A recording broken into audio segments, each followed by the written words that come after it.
차 목사님께서 훌륭하게 목회를 하시는 이 귀한 곳에 와서 말씀을 전가할 수가 있게 되어서 기쁩니다. 오늘 오다가 보니까 오늘 또 우리 한강교회에서 큰 일을 하셨더라고요. 공동회까지 마치시고 피곤하실 텐데 오늘 그렇게 겹쳐서 예배를 드리는 것 같은 느낌이 있어서 좀 여러분들은 부담스럽지 않을까 생각합니다. 그런데 말씀을 들으시면서 함께 은혜 받을 수 있는 귀한 시간 되기를 축복합니다. 오늘 이 본문의 말씀은 사실 사복음서에 다 나오는 내용의 말씀이기도 하고, 여러분들 가운데서는 수백 번 들었던 내용의 말씀이 아닐까 생각을 해볼 수가 있습니다. 오병이의 귀한 역사, 베세다 들녘에서 일어났던 그런 주님의 큰 역사를 우리에게 말해주는 그런 곳이지요. 그런데 이 보리떡 5개와 물고기 2마리로 5천 명을 먹이셨다는 이 역사 속에서 우리는 특별히 주의 일을 감당하게 될 때 우리가 어떤 자세로 감당하는 것이 바른 태도인가에 대해서 알아볼 수 있는 그런 내용의 말씀을 이 말씀 속에서 찾아보고자 합니다. 오늘 안수집사 헌신 예배니까 안수집사님에게만 허락되는 말씀이 아닐까 생각하는데 저는 그렇게 준비하지 않았었고요. 중직자들이라면 모든 분들한테 다 해당될 수 있는 그런 말씀으로 준비를 했습니다. 대체로 보면 중직자라고 이야기할 때는 선출직 아니겠습니까? 오늘처럼 투표를 해서 선출받은 사람들입니다. 교회를 대표해서 그 일을 좀 감당해 달라는 그런 의미를 가지고 있는 것 아니겠습니까? 그렇다고 해서 여러분들은 내일까지도 중직자들이 다 감당해야 된다 이런 뜻으로 아마 중직자를 뽑지는 않으셨을 거예요. 적어도 교회에 대해서 더 큰 책임을 가지시고 일 좀 하시길 원하십니다. 이런 뜻으로 아마 중직자들을 선택하셨을 것입니다. 이제 이분들이 일을 감당하실 때 사실 보게 되면 교회는 사람들의 공동체이기 때문에 좀 사람의 어떤 그 욕심들이나 사람의 뜻이 잘 나타나게 되는 경우가 굉장히 많습니다. 또 그 일 때문에 또 상처를 받는 경우도 있고요. 그래서 적어도 우리가 주의 일을 맡고 특별히 중직자로서 일을 감당하게 될 때는 적어도 이런 마음가짐을 가지고 주의 일을 감당하는 것이 바른 태도가 아닐까 그런 생각으로 이 말씀을 준비했습니다. 오늘 본문 5절의 말씀을 보게 되면 예수님께서 빌립에게 물으십니다. 우리가 어디서 떡을 사서 이 사람들을 먹이겠느냐? 어디서 떡을 사서 이 사람들을 먹이겠는가? 여기는 권력입니다. 떡을 산다고 해도 이 수많은 사람들의 먹을 떡을 살 수 있을까? 사실상 굉장히 힘든 상태에 있는 배경을 안고 있는 것이지요. 오늘 이 말 속에는 예수님께서 스스로 하시려고 계획하신 일에 뭔가가 부족해서 빌립에게 질문을 하신 것은 아닐 겁니다. 또한 빌립이 그것을 제대로 하는가 못하는가를 보시려고 물으신 것 역시 아닐 겁니다. 이 질문은 제자들 쪽에서 생각하는 수단과 우리 예수님께서 생각하시는 수단이 어떻게 다른가를 우리에게 확인시켜 주시기 위해서 하신 말씀이라 그렇게 바라볼 수가 있습니다. 6절을 보게 되면 이렇게 말씀하시면 친히 어떻게 하실지를 아시고 빌립을 시험하고자 하십니다. 그러니까 주님은 아시는 겁니다. 빌립이 어떻게 대응할지를. 또 빌립과 벌써 오랜 세월 같이 생활했기 때문에 빌립이 가지고 있는 그 생각의 특성 이런 것들을 이미 헤아려 보셨지요. 또 주님은 하나님이시기 때문에 빌립의 속마음까지도 다 아실 것입니다. 그런데 빌립에게 이렇게 물어줬던 것입니다. 자, 지금 요즘 문제를 해결하는데 빌립이 생각한 그 생각의 내용이 뭡니까? 다른 것이 아니고 돈이었습니다. 물질. 돈이 필요합니다. 이거 어떡하겠습니까? 지금 5천 명, 지금 오늘 이 내용의 말씀 보게 되면 5천 명이라고 되어 있지만 실제적으로 남자만 5천 명입니다. 다른 복음서에 보게 되면 장정만 5천 명이니까 아이들까지 다 합하게 되면 한 2만 명 정도 되지 않을까 생각해 볼 수 있습니다. 이 수많은 사람들을 어떻게 모이겠습니까? 그래서 오늘 빌립이 했던 말이 있죠. 7절의 말씀 보게 되면 빌립이 대답하되 각 사람으로 조금씩 받게 할지라도 200데나리온의 떡이 부족하리로다. 부족하리이다. 그렇게 말합니다. 200데나리온. 한 데나리온은 하루 노동자들의 일당입니다. 요즘 뭐 10만 원 정도로 친다면 한 2천만 원의 돈이 필요합니다. 조금씩 먹게 한다고 그렇게 이야기를 하고 있는 부분이 있죠. 엄청난 돈. 그 당시에 우리는 그래도 가치가 뭐 어떻게 보면 돈 가치가 좀 있어서 그런데 그 당시에는 뭐 더 엄청난 돈이 될 수가 있지 않겠습니까? 그런 돈이 있어야 되는데 도저히 불가능합니다. 어떻게 다 먹일 수가 있겠단 말입니다. 그렇게 되묻고 있는 빌립의 응대가 있는 것을 보게 됩니다. 사실 우리가 주님 앞에서 이런 질문을 받는다 해도 동일하게 대답했을 것입니다. 지금 어떻게 합니까? 지금 벌써 해는 다 지어가고 주위에 뭐 빵을 구워서 파는 사람도 없고 이 수많은 사람들이 어떻게 먹겠습니까? 돈이 있다고 그래도 한 뭐 요즘은 뭐 요즘 우리가 이 정도의 사람들을 먹인다 그러면 한 1억 정도의 돈이 필요치 않겠습니까? 그 정도 돈이 있어야 되는데 여기 돈이 어디 있습니까? 뭐 그렇게 이야기할 수도 있겠죠. 그런데 예수님께서는 우리의 기대와는 달리 특별한 대안을 허락하시는 것을 보게 됩니다. 그럼 다른 것이 아니라 전혀 도움이 될 것 같아 보이지 않는 어린아이를 등장시키고 있다는 점입니다. 안드레가 또 그 어린아이의 도시락을 가지고 오게 된 것이죠. 아이의 도시락이 있는데 이것으로 뭐가 될 수가 있겠습니까? 안드레는 그 당시의 모든 상황들을 익히 알고 있는 사람이니까 그런 대답을 충분히 할 수 있겠죠. 그런데 그럼에도 불구하고 아이를 통해서 오병이어의 기적의 역사가 일어나게 되었다는 점. 오늘 우리가 조금 깊이 있게 생각해 보아야 될 부분의 말씀이 바로 여기 있다고 생각해 볼 수가 있습니다.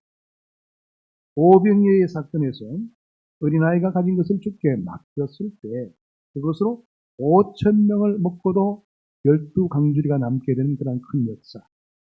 그 역사가 이루어질 수 있도록 허락했다는 사실을 주의해서 볼 필요가 있다는 겁니다.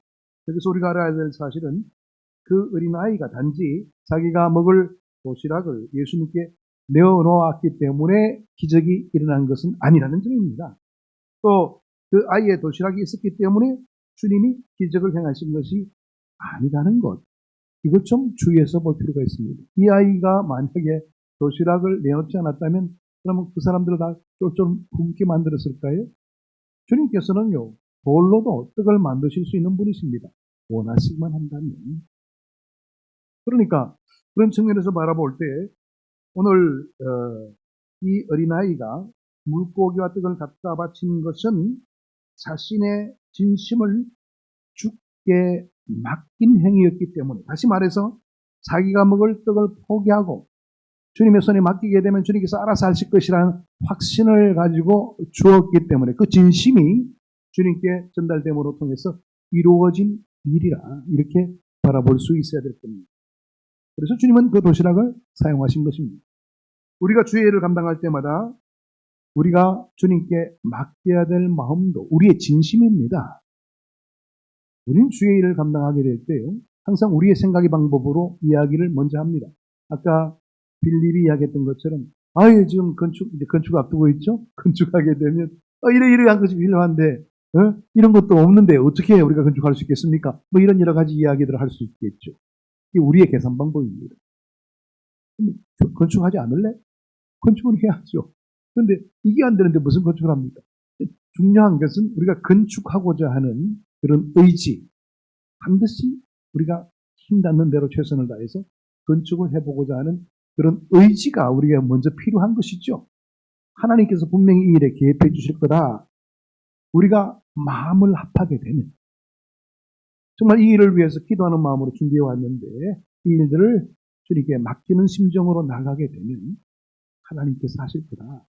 이런 우리의 믿음이 필요한 자리가 바로 봉사의 자리에서 오늘 우리의 마음가짐이다. 이렇게 생각을 해볼 수가 있게 됩니다.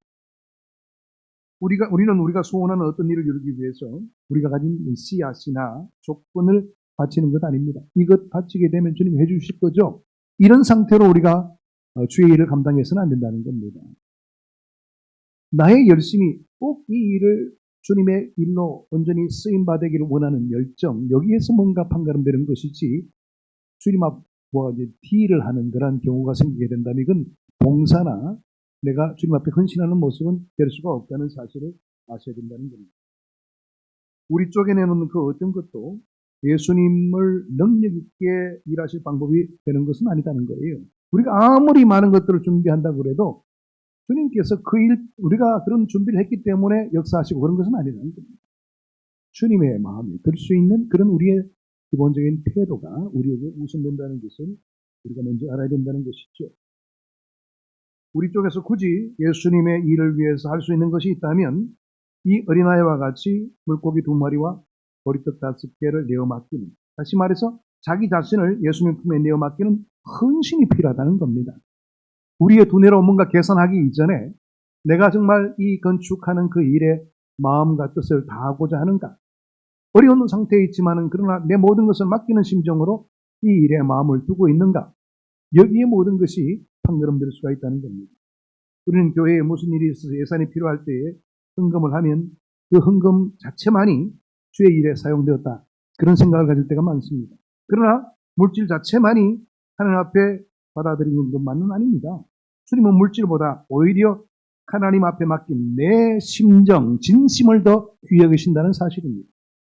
하나님 물질 자체를 보시는 것이 아니라 바친 이의 진심을 보신다는 말이죠. 한번 보십시오. 우리가 잘 알고 있는 사도행전 5장에 아나니아와 삽비라의 이야기 있지 않습니까?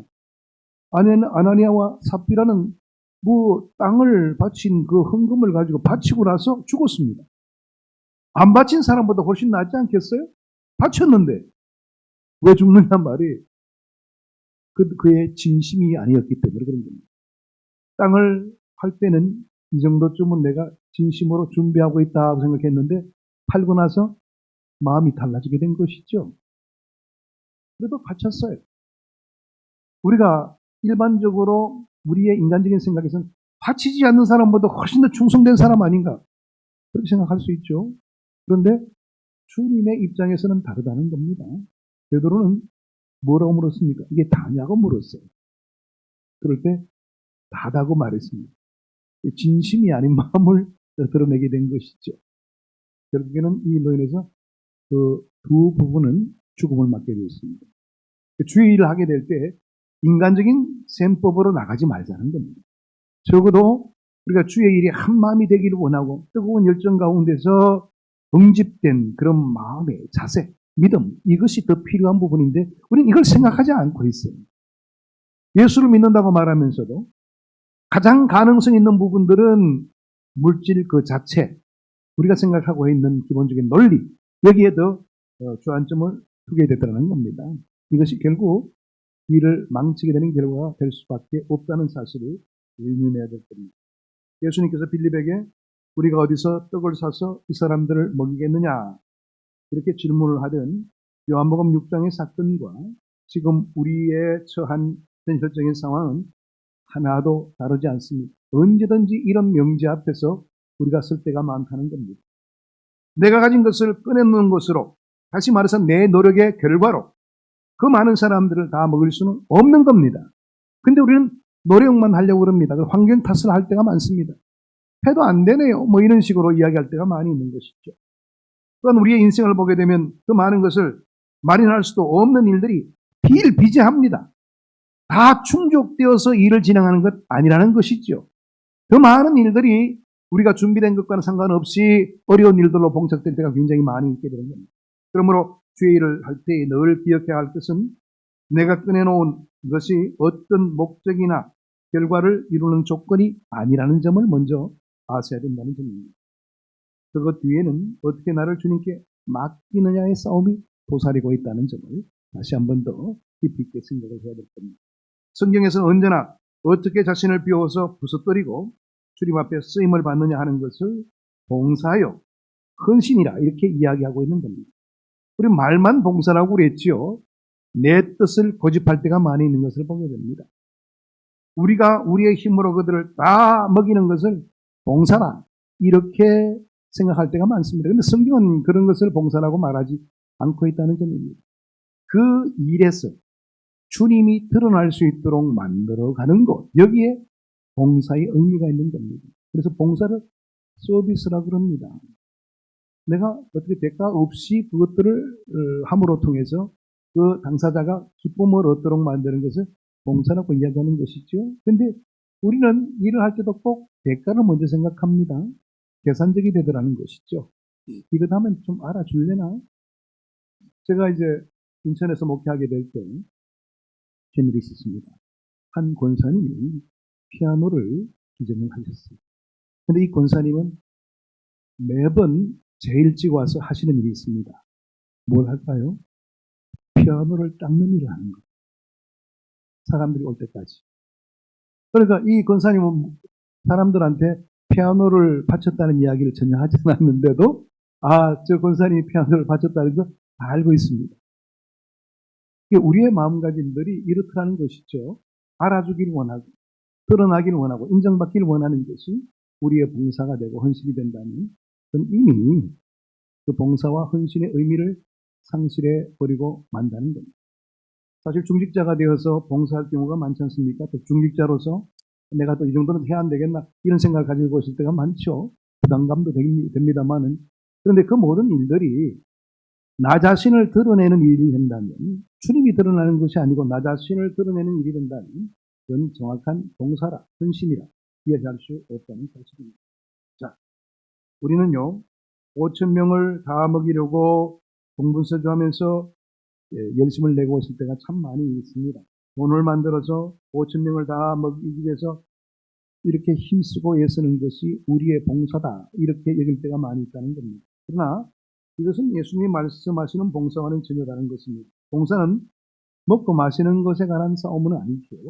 어디서 떡을 사서 이들을 다 먹게 하겠느냐 하고 안타깝게 말씀하시는 주님의 말씀 앞에서 내가 감동하여서 그들이 다 먹을 만한 떡을 만들어내는 그런 노력이 봉사가 아니라는 점입니다. 주님 대신 내가 일하는 것을 봉사라고 생각하는 거, 이건 잘못된 생각이라는 겁니다. 그러니까 내가 하더라도 나 자신이 드러나지 않도록 일을 해야지 봉사가 될 수가 있다는 점입니다. 그것을 어떻게 내가 아닌 주님이 나타나는 것으로 바꾸느냐, 그런 싸움이 바로 봉사의 자리에서 이루어져야 된다는 겁니다. 우리의 생애와 나라는 존재를 통해서 주님이 누구신가를 나타낼 수 있도록 하는 것이 봉사라는 거예요. 이게 봉사에 대해서 우리가 잘못 생각하고 있기 때문에 그런 생각을 가질 때가 많죠. 열심히 일해도 목사님 알아주지도 않고 이럴 수가 있어. 뭐 이렇게 표현하는 분들이 많으십니다. 봉사를 알아주기 위해서 한다는 것은 벌써 봉사의 의미를 상실해버리는 것이라 말씀드렸잖아요. 근데 그게 우리의 모습이 되더라는 겁니다. 이처럼 봉사는 어떤 목적을 위한 수단으로 쓰여져만 함에도 불구하고 종종 봉사 자체가 유일한 목적이 되는 경우가 많다는 것입니다. 예를 들어서 우리가 좋은 묘목을 심었다고 하십시다. 그 묘목에게 물 주고 거름 주고 또 때려서 정지 작업하는 것이 그 묘목을 실은 목적은 아니잖아요. 그 묘목을 심은 목적은 뭐예요? 그 묘목이 지닌 특성이 잘 드러날 수 있도록 유실을 쓰면 좋은 과실을 얻을 수 있도록 아니면 다른 목적이 있다면 다른 목적에 사용되어 줄 수 있도록 키워나가는 것. 이게 바로 그 나무를 심은 목적이 되는 것 아니겠습니까? 물 주고 거름 주고 정지 작업하는 것은 목적을 위한 수단에 불과한 것이죠. 그런데 우리는 항상 수단만을 보더라는 겁니다. 이와 같이 봉사는 하나님의 목적을 이루기 위한 수단에 불과한 것이죠. 봉사하는 그 자체가 목적이 된다면 그것은 선행에 불과한 것이지 진정한 봉사는 될 수가 없습니다. 일반적으로 이제 사회적인 사람들이 저 양반은 착한 일을 참 많이 해. 착한 일이죠. 성경이 요구하는 봉사는 그런 선행적인 차원이 아닙니다. 신자들 사이에서는 교회 여러 가지 일을 하는 것을 봉사라고 잘못 생각하는 사람들이 굉장히 많이 있죠. 성가대원, 교사, 안내위원을 한다는 것이 그 무엇을 나타내는 일이며 무엇을 목적으로 하는 수학인가 여기에는 생각이 없고 그것 자체를 봉사라고 얘기할 때가 많습니다. 내가 이 성가대를 하는 목적이 뭔가 그걸 생각지 않더라는 겁니다. 앉아 있어서 열심히 자리 지키면 봉사다. 성가대의 목적이 뭡니까? 결국 찬양을 통해서 하나님을 영화롭게 하는 게 아니겠습니까? 교사도 마찬가지죠. 영적인 자녀와 같은 아이들을 잘 양육시켜서 정말 하나님 나라의 귀 쓰임 받을 수 있도록 양육하는 것. 여기 우리의 목적이 있는데 교사가 되는 것. 내가 교사 몇 년 했는데 여기에 더 주안점을 두고 있는 것이 우리의 모습이 되더라는 것이죠. 이게 바로 아까 처음에 이야기했던 빌립의 논리라는 것을 우리가 생각해 볼 수 있습니다. 여러분, 주님이 내 삶에 드러나도록 하기 위한 진짜 조건이 무엇일까요? 그것은 자기를 피우는 작업이 필요합니다. 내 계산법은 내려놓자는 겁니다. 우리는 봉사할 때도요, 꼭 여기에 쓰게 되기를 원합니다. 그렇게 말하는 경우가 많습니다. 다른 데 쓰면 안 돼요. 꼭 여기. 어차피 하나님께 드리는 건데 하나님의 일에 쓰임받게 되면 되는 것이지 왜 내가 결정을 해요? 근데 꼭 그렇게 하는 분들이 계셔요. 물론 뭐 다른 데 쓰는 사람들이 많아서 문제가 돼서 그럴 수도 있겠지만 근데 맡기세요. 하나님께 드린 거라면 하나님의 뜻에 쓰이면 되는 것이죠. 그런데 항상 우리의 마음가짐들이 이러한 마음가짐으로 준비되어 있을 때가 많아서 문제가 되는 것이죠. 여러분, 자기를 피우는 작업이 필요합니다. 내 셈법, 내 생각을 내려놓자는 겁니다. 이 비우는 작업은 내가 감당해야 될 일입니다. 그러나 비운 다음에 무엇이 되는가 하는 문제는 자기가 하는 일이 아닙니다. 나를 비워 나의 몸, 나의 존재를 사용하고 주장하는 것은 그 모든 주권이 주님께 있는 일입니다. 그러니까 주님의 뜻에 맡기면 돼요. 저는 항상 제 일을 계획할 때도 열어놓는 스타일입니다. 하나님이 어떤 방향으로 이끄시는 대로 저는 주어지면, 조건이 주어지면 최선을 다하고자 합니다. 이렇게 살아왔습니다. 근데 많은 분들은 그런 생각들을 가지지 않고 너무 자기 주장이 강해서 그런지 모르겠지만은 물질을 바칠 때도 이건 꼭 여기에 쓰이게 되기를 원합니다. 이것은 여기 안 쓰면 안 됩니다. 이렇게 주장하는 분들이 계시고요. 또 그 흔적들이 오래 남기를 원합니다. 자꾸 이제 제가 옛날에 인천에 있던 이야기를 할 수밖에 없는데 인천에서 이제 한번 제가 부임한 지 얼마 안 돼가지고 의자를 다 바꾸기를 원했어요. 근데 한 장로님이 막 극렬하게 반대를 하는. 나중에 보니까 그 장로님이 그 의자 색칠을 하셨더라고요. 색칠하는 그것 때문에 의자를 못 바꾸게. 이게 우리 봉사의 모습이 된다면 그건 잘못된 것 아니겠어요? 우리의 의지가 어디에 있는가? 하나님의 영광을 드러내는 데 있는가? 하나님의 일에 소용되는가? 그런 부분에 대해서 우리가 더욱더 깊이 있는 관심을 가져야지. 그게 아니라 내 뜻을 주관하고 내 뜻에 그 모든 흔적들이 남아있기를 원하고 그런 것에 주안점을 가지게 된다면 그건 잘못된 봉사가 될 수밖에 없다는 겁니다. 여러분, 나를 비웠으니 무엇으로 만들어주세요. 이런 요구하지 마시길 바랍니다. 어떤 분들은 그렇게 이야기합니다. 내 아들을 받았으니까 내 아들이 좋은 대학 가고 이렇게 되기를 원합니다. 그건 자기 뜻이죠. 하나님께서 어떻게 쓰시든지 간에 하나님의 일에 귀히 쓰임받을 수 있는 자 되기를 원합니다. 요것으로 끝내면 돼. 그런데 우리는 이런 우리의 주장과 고집이 많아서 항상 실망을 많이 갖습니다. 아니, 하나님, 내가 이렇게 바쳤는데 왜 우리 아이들에게는 이렇게 됩니까? 하나님께서 어떤 방향으로 키울 줄 모르시는데 우리는 성급하게 모든 것을 판단하고 기분 나빠할 때가 많은 있는 것이죠. 여러분, 나를 비웠으니 무엇으로 만들어 주십시오. 이렇게 이야기하지 마시길 바랍니다. 여러분, 주님이 우리의 주님이 되신다 그렇게 이야기할 때 예수님이 우리의 주님이 되신다 그럴 때 주인이 되신다는 겁니다. 우리는 종이죠. 그러니까 주인은 종을 바라보면서 명령합니다. 주인이 종의 요구를 들어주는 입장은 아닙니다. 기도할 때도 우리는 항상 그런 기도를 하죠. 여러분, 기도하는 목적이 무엇이 있는 겁니까? 우리의 뜻을 관찰하기 위해서 기도하는 겁니까? 아니잖아요. 하나님의 뜻을 찾아가는 것이 기도입니다. 우리 뜻만 자꾸 주장하려고 하다 보니까 기도가 짧아질 수밖에 없죠. 다 했는데 뭐 나오죠. 하나님이 응답이 어떻게 나타나는가에 대해서 관심이 별로 없는 것이죠. 그런데 기도는 엄밀한 의미에서요. 내 뜻을 내려놓고 주님의 뜻을 찾아가는 것이 기도입니다. 기도에 대한 관념들이 우리가 항상 자기 중심으로 가 있다 보니까 주님께서는 뭐 어떻게 하시는지 간에 강요를 해서라도 내가 이거 안 하면 나는 신앙생활 안 할래요. 뭐 이렇게 해서라도 관철을 시키는 것이 기도의 방법이라고 절대 놓습니다. 우리가 뭐 불의한 재판관 이야기를 하면서 그런 비유를 들 때가 많이 있는데 그건 잘못 알고 있는 거예요. 불의한 재판관 비유는 뭐예요? 하물며가 가장 중요한 핵심입니다. 불의한 재판관도 그렇게 집중적으로 그렇게 요구를 하게 되면 들어주는데 하나님이 하물며 안 들어주겠는가? 하물며입니다. 하나님은 들어주시는 하나님이라는 거예요. 그러니까 문제는 하나님은 들으시는데 내 뜻이 강하게 나타나면서 하나님의 뜻과 상관없게 될 때는 하나님은 절대로 이루시지 않으시죠.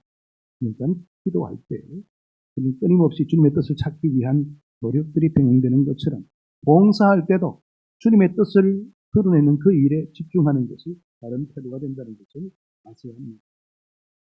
이 부분을 이해하지 못한다면 신앙생활에서 도대체 나의 할 일이 무엇이고 또 우리의 책임의 영역이 어디인가에 대해서 항상 혼돈이 될 때가 굉장히 많이 있습니다. 신자들에게 분명히 의욕이 있고 열심히 있지만은 무엇을 위해서 어디로 가야 되는지 그 방향이 막막하기만 한 것이죠. 예수 그리스도께서 우리를 통해서 일하시며 우리에게 명하시기 이전에 내가 나 자신을 비우는 작업이 먼저 선행돼야 된다는 점을 예수는 믿습니다. 이러한 일 없이는 아무 일도 일어나지 않게 됩니다. 때로는 열심히 봉사해놓고 상처가 되는 경우가 많죠. 내가 이런 결과를 얻으려고 내가 봉사했던가? 이런 생각을 가질 때가 많습니다. 근데 봉사는 그렇게 실망할 자리가 아닙니다. 왜? 내가 해야 될 당연한 일이기 때문에 그런 것이죠. 신자의 생애는 오직 하나님의 놀라운 계획 속에 맡겨진 겁니다. 우리를 주님의 발 앞에 엎드리게 하는 것이 가장 중요한 핵심이라는 것을 이어서는 안 될 겁니다.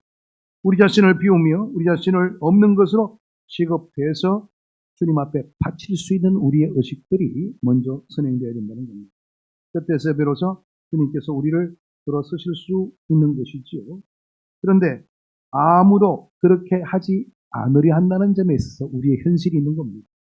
주님 앞에 봉사한다는 것은 우리가 우리의 가진 것으로 할 수 있는 일이 아님을 먼저 아셔야 합니다. 내가 가진 것이 없이 할 때에 그것이 가능할 수가 있다는 겁니다. 다시 말해서 내가 가진 것을 주님의 소유로 인정할 때 가능하다는 말입니다. 내가 가지고 있는 물질이라고 해서 내 겁니까? 아니죠. 하나님이 허락해 주셔서 나를 통해서 맡겨주신 물질입니다. 근데 우리는 내 소유라고 생각하기 때문에 항상 아까운 것이고요. 물질을 바칠 때마다 손을 벌벌 떨게 되는 겁니다. 이게 잘못된 우리의 의식이죠. 이렇게 우리가 우리 자신을 비울 수 있는 상태에 이르게 될 때 그 헌신과 봉사가 주님 앞에 쓰여질 수 있다는 사실을 항상 우리가 주지하면서 생각을 해야 됩니다. 내가 내 것을 내어놓아서 하나님께 봉사하는 것이 아니라는 점입니다. 이 문제를 잘못 생각하면 이왕이면 돈 많은 자가 하나님께 봉사를 잘 할 수 있을 것이다. 이런 착각을 갖게 되는 경우가 많이 있죠. 하나님께서 어떤 사람은 그에게 물질이 있는 것을 사용하여 쓰신다면 어떤 사람은 그 물질을 가지지 않은 것으로도 쓰신다는 사실, 그 사실을 우리가 분명히 하고 생활을 해야 됩니다. 그러므로 봉사에는 가진 것이 있고 없고가 문제가 아닌 것입니다. 어떤 분들은 꼭 하나님께서 허락하신다면, 물질 주신다면 내가 열심히 봉사하겠습니다. 지금 상태에서도 봉사하실 수 있어요. 근데 우리는 조건을 그렇게 붙이죠. 주님께서 주신다면, 건강 주신다면, 건강 주신다면 하기 이전에 내가 건강하지 않는 상태에서도 열심히 일하다 보면 건강 허락해 주셔요. 근데 우리는 조건을 그렇게 붙이는 겁니다. 건강 주신다면. 이게 우리의 생각이 앞선 그런 삶의 방식으로서 나타나는 모습이 아닌가 생각해 볼 수가 있습니다. 많은 신자들이 열심은 있지만 하나님께서 정작 무엇을 요구하시는가의 문제에 대해서는 초점이 자꾸 흐려지는 경우가 많습니다. 그래서 좋은 신앙을 가지고도 늘 사람들에게 쉽게 상처를 입히는 경우가 많습니다. 뭐라고 이야기합니까? 그런 분들은 나는 이만큼 했는데 당신 뭐 했어? 그런 이야기를 합니다. 당신 헌금 얼마나 했는데 나는 이만큼 헌금했어. 근데 뭐 이렇게 말이 많아? 뭐 이렇게 아주 굉장히 마음 상하게 만드는 그런 경우를 종종 우리가 경험하지 않습니까? 그렇습니다. 이때 우리는 자신에게 항상 이런 질문을 해야 될 겁니다. 지금 나는 누구의 수하에 있는가? 지금 나는 어떤 주인을 모시고 있는가? 나는 예수 앞에서 나를 피우고 있는가? 그런 부분에 대해서 철저하게 자신에 대해서 물어볼 수 있는 그런 우리의 태도가 필요한 것이죠. 이렇게 질문하게 된다면 우리의 의식들이 달라질 수가 있습니다. 자꾸 자기가 항상 주인이 되고 자기가 생각하는 모든 부분이 옳다고 여기는 사람들이 많이 있기 때문에 결국에는 항상 봉사하는 자리에서 문제가 생기는 경우가 있다는 것입니다. 하나님의 뜻을 알고 난 후에 어디로 갈 것이며 무엇을 할 것이냐를 정하는 것이 주님을 위해서 우리가 어떤 일을 해드리는 것보다 훨씬 더 중요한 일이 된다는 것을 아셔야 합니다. 세상이 결국 자기를 증명하는 것으로 이것을 이루어낸 나를 보라 이렇게 한다면, 반면에 신자는 언제나 그 일을 이루신 하나님을 보이기 위해서, 드러내 보이기 위해서 나타나야 되는 것이 우리 신자의 입장입니다. 보십시오. 하나님께서 부족한 나를 통해서 얼마나 큰 일을 감당케 하셨습니까? 나는 가진 것도 어떻습니다. 나는 능력도 부족합니다. 나는 감각도 없습니다. 그럼에도 불구하고 하나님께서 일을 감당토록 하셨습니다. 하나님이 얼마나 위대하신 분이십니까? 이것이 바로 봉사하는 자들이 가져야 될 기본적인 태도가 되어야 됩니다. 이런 부분에 잘못하게 된다면 신앙생활의 봉사 또한 나를 증명하는 하나의 상징적인 일이 되고 맙니다. 그렇죠? 이건 또 내가, 저것도 내가, 저 사람도 내가 전도했고, 저 사람도 내가 전도했고, 이렇게 내가 얼마나 기도했는데, 40일 정도 기도, 해봤어? 이렇게 이야기한다면, 이건 이제 좀 문제가 심각해질 수도 있는 여지가 많습니다. 이 부분이 사실 어려운 이유는요, 우리에게 나 자신을 죽이고 포기하는 것처럼 힘든 일이 없기 때문에 그런 겁니다. 그렇기 때문에 자기를 부정하는 것이 우리 죄인들인 우리들에게는 굉장히 힘든 일이죠. 어떻게 보면 때로는 생소한 일이 된다. 아니, 왜 저 목사님은 왜 이런 설교를 하지? 뭐 그런 생각을 가질 수도 있을 겁니다. 똑바로 서서 걷는 것이 물구나무 서서 걷는 것보다 자연스러운 것이듯이 우리에게는 자신을 증명하고 싶어하는 죄의 습성이 너무나 많이 잔재되어 있기 때문에 제가 이렇게 말씀을 하고 설명하기는 그 자체가 조금 부담스러울 수도 있을 것입니다. 그런데 그러기에 우리가 더 필사적으로 이런 일에 대해서 집중해야 될 필요가 있는 것이고요. 그 열심을 내어서 이렇게 해나가기 위해서 노력하고 애쓰는 그런 우리의 의식적인 작업들이 있어야 되는 겁니다. 우리가 이 문제를 이해했다는 것과 실제로 그렇게 살아가는 것은 전혀 별개의 일이죠.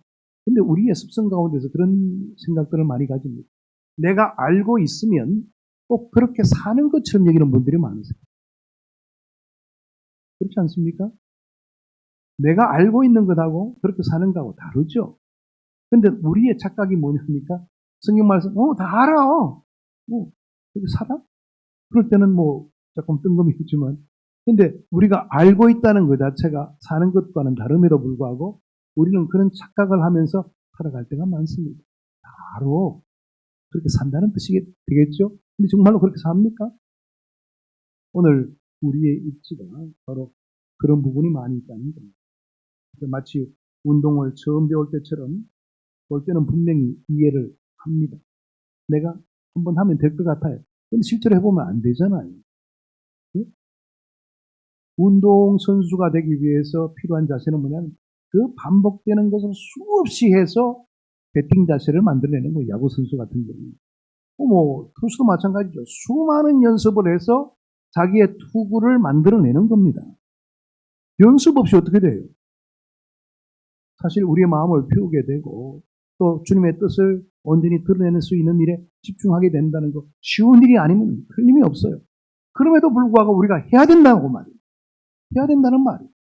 그런 노력들이 없다 보니까 교회가 항상 고만고 한 일에 상처받게 되고 또 어려움 갖게 되고 또 내 생활 속에서도 여러 가지 많은 도전과 또 상처가 나게 되는 경우가 생기더랍니다. 오늘 주님께서 우리에게 물으실 겁니다. 너 앞으로 이제 난 교회가 건축을 하게 되는데 너는 어떻게 할래? 이렇게 물으실 때 여러분들은 어떻게 대답하시겠어요? 특히 우리 중직자들은 어떻게 대답하시길 원하십니까? 주님, 내가 할 수 있는 부분들은 주님 앞에 다 할 수 있도록 최선을 다하겠습니다. 주님 알아서 나를 사용해 주십시오. 이런 자세가 있어야 되지 않겠습니까?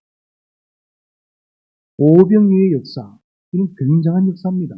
아까 이야기했죠. 한 2만 명, 5천 명이라고 되어 있지만 여자들하고 아이들까지 다 합하면 2만 명 정도로 생각한다면 그 수많은 사람들이 먹는 기적의 역사는 그 아이의 진심 어린 그 마음으로부터 비롯됐다. 내 먹는 거 포기하고 드릴게요. 주님 알아서 해주세요. 이 자세. 우리는 내 친구가 다 챙기고 남는 것 가지고 어떻게 해보겠다는데 그런 자세로서는 기적이 일어나지 않는다는 거예요. 내 것 포기하고 내 생각은 다 포기하고 주님의 손에 낫게 될 때에 주님께서는 오병이어의 기적적인 역사를 이루시게 됩니다. 주님은 우리의 진심을 보기를 원하십니다.